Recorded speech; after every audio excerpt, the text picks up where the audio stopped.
हमारा बहुत ही एम्बिशियस और प्रेस्टिजियस प्रोजेक्ट जो है नेशनल ई विधानसभा का जो है,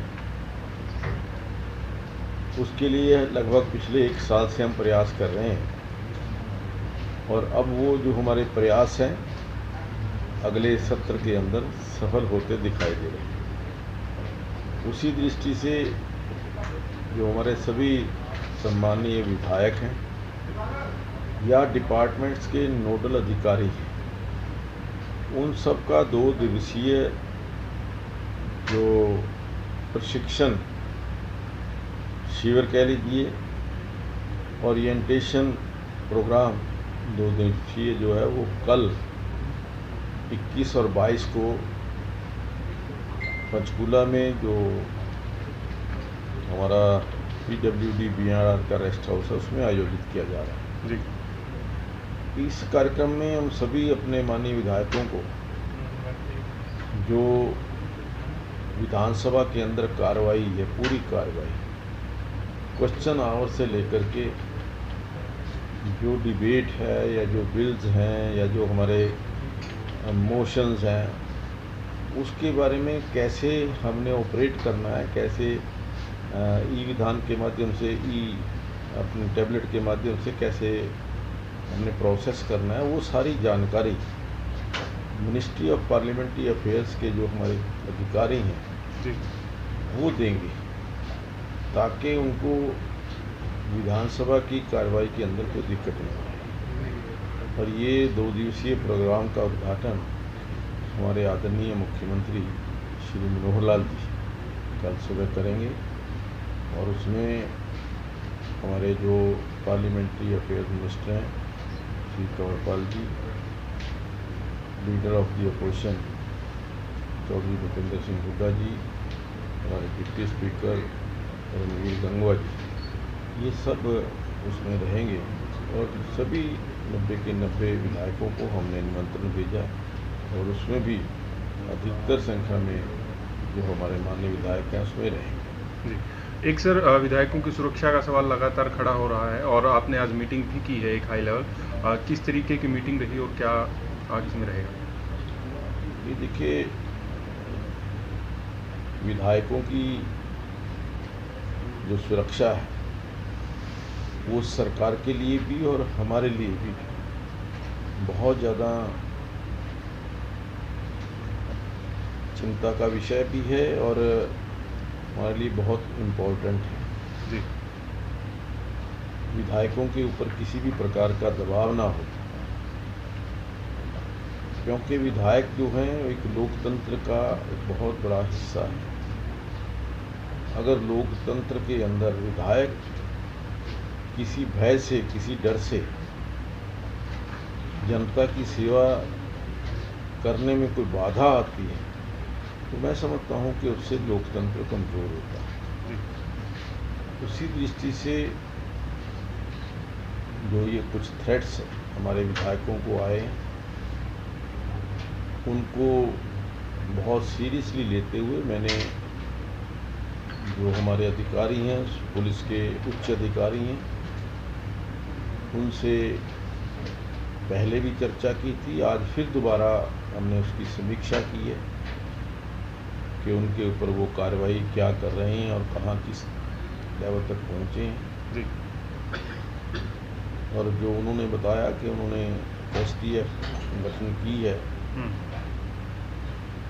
और वो जो है सुरक्षा को लेकर, विधायकों की सुरक्षा को लेकर के पूरी तरह से सजग है। जिन विधायकों को थ्रेट्स आए हैं उनकी सुरक्षा काफ़ी बड़ी संख्या में बढ़ाई गई और जो हमारे दूसरे विधायक भी हैं उन विधायकों को भी अच्छी सुरक्षा मिले और जो सुरक्षा कर्मचारी हैं उनको ट्रेनिंग मिले, सुरक्षा कर्मचारी अपनी ड्यूटी के ऊपर सजग रहें, इस प्रकार की आदेश जो हैं वो मैंने कहा है कि पुलिस अधिकारी उनको दें, ताकि जो विधायक हैं वो बिना डर के, बिना भय के फील्ड के अंदर काम कर सकें। सुरेंद्र पवार ने इस्तीफा दिया था सर, और फिर वापस भी ले लिया, और अब उनकी सदस्यता यथावत रहेगी? हाँ बिल्कुल, देखिए सुरेंद्र पवार जी ने 14 जुलाई को रेजिग्नेशन भेजा था। पहले बाय व्हाट्सएप आया था, फिर ईमेल से आया था, फिर दोबारा ईमेल से तीसरी बार आया था जो साइंड था। लेकिन कल उन्होंने उस अपने त्यागपत्र को वापस लेने के लिए एक पत्र दिया था। जो हमारे नियम हैं विधानसभा के, उन नियमों के मद्देनज़र हमने वो उनका इस्तीफ़ा जो है वो अस्वीकार कर दिया है, क्योंकि जब तक हम इस्तीफ़ा एक्सेप्ट नहीं कर लेते, उससे बीच में कोई यदि अपना इस्तीफ़ा वापस लेना चाहे तो हमारे कानूनों में प्रावधान है कि वो इस्तीफ़ा वापस ले सकता है। इसलिए हमने सुरेंद्र पवार जी का इस्तीफे को एक्सेप्ट नहीं किया।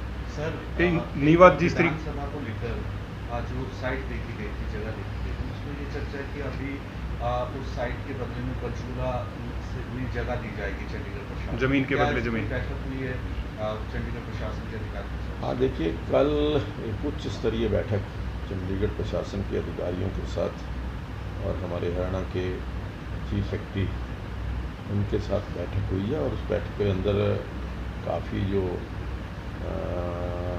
प्रक्रिया है उसके ऊपर चर्चा हुई है। और जो चंडीगढ़ प्रशासन के साथ बात हुई है, हमने भी उनको ऑफ़र किया है कि हम जितनी ज़मीन चंडीगढ़ के अंदर हम लेंगे उतना ही ज़मीन चंडीगढ़ के साथ लगते हुए क्षेत्र के अंदर हरियाणा जो है वो उनको चंडीगढ़ को देगा, और इस ज़मीन की अदला बदली के साथ वो ज़मीन हमें हैंड ओवर करेंगे, और उसके ऊपर एक अच्छा और भव्य जो हमारा हरियाणा विधान भवन है वो बन सके। तो ओवर एक्सेप्ट कर लिया सर उन्होंने यूटी ने? हाँ, यूटी की तरफ से ऑप्शन हमें दी है, जो आई है वो 1 या 2 दिन के अंदर उसके ऊपर हम जो निर्णय हो जाएगा। एक सवाल ये है सर, मानसून सत्र अब की बार उसके ज़रिए होगा, कल ट्रेनिंग हो जाएगी? देखिए बिल्कुल, मानसून सत्र जो है, जो हमारी चिर प्रतीक्षित हमारी इच्छा थी या जो इसको लेकर हम काम कर रहे थे, उसका परिणाम 99% तक आ चुका है। सभी तैयारियां पूरी हो चुकी हैं जी, और आने वाला सत्र जो है वो विधानसभा सत्र होगा। सर, पुलिस अधिकारी के साथ जो आपकी बैठक हुई है उसमें रिव्यू किया होगा कि कब तक अपराधी पकड़े जाएंगे, जिस तरीके से विधायकों को थ्रेट दी जा रही है, क्या जानकारी दी है? ये देखिए, जो उनको जानकारी दी है कि उनको पकड़ने के लिए जो पुलिस है पूरी तरह से प्रयासरत है, और जल्दी ही उन लोगों के ऊपर शिकंजा कसा जाएगा। शुक्रिया सर, थैंक यू। और क्या रह गया? डीएसपी गुप्ता जी, कल जैसे नूह में डीएसपी के ऊपर अवैध खनन माफियाओं ने निर्मम से हत्या कर दी गई है, उस पर क्या कुछ कहना है? क्या अभी तक जो प्रशासन प्रक्रिया है कहाँ तक पहुँची है? कहाँ तक उनके जो गिरफ्तार करने की बात थी, अभी तक एक ही स्वीपर जो है वो पकड़ा गया है? ये जो एक सरकारी अधिकारी को डंपर से कुचलकर मार देने की घटना है, बहुत ही निंदनीय घटना है, बहुत ही चौंकाने वाली घटना है। और जिस प्रकार से एक डीएसपी की हत्या की गई, मैं ऐसे कहूँगा, उसको लेकर के सरकार पूरी तरह से सजग भी है, चिंतित भी है, और उन अपराधियों को पकड़ने के लिए विशेष पुलिस दल जो है गठित किए गए हैं।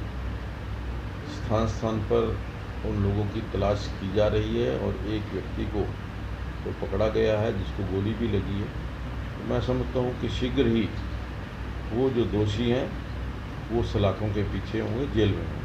सर, उनके परिवार का कहना है कि जैसे डीएसपी कल उस पर गए थे, वहाँ पर रेड डालने के लिए गए थे, उनके साथ पुलिस फोर्स जो थी कम संख्या में थी, उस पर क्या कुछ कहना चाहते हैं? देखिए, ये डीएसपी साहब का विवेक है, वो जब जाने लगे थे शायद उनको ये इतना अंदाज़ा नहीं होगा कि इस प्रकार की घटना वहाँ हो सकती है, लेकिन क्योंकि अब हो चुका अनफॉर्चुनेट है और सतर्क होना चाहिए था, लेकिन चाहे वो कारण कोई भी रहा होगा, लेकिन जो हत्या हुई है बहुत निंदनीय।